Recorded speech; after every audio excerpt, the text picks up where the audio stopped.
Niin terve, niin kokeillaan näytetään mitä me ollaan tehty yleensä. Kerätään nämä ruohot tonne talteen ja vie tonne perunapenkelle vie. Mä yhden leikkurin leikkaan ja näytetään.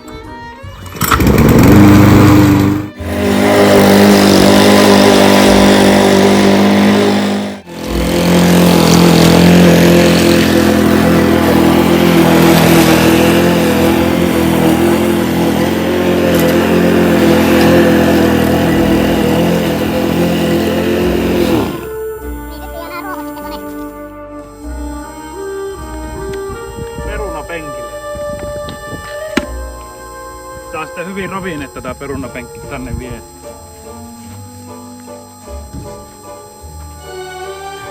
Tää saa aivan niinku kokonaan laittaa näihin umpeisiin. Ne lehet on tullut tällä lailla. Peittää nämä. Yrittää hyvin kosteuttaa ja saa hyvin ravinnetta.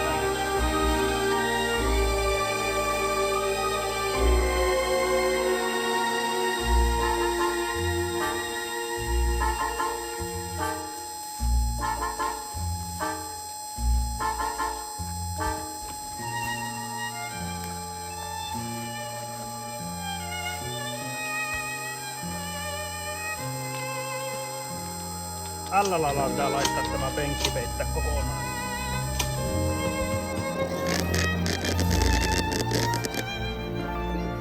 Tuollain tehkää.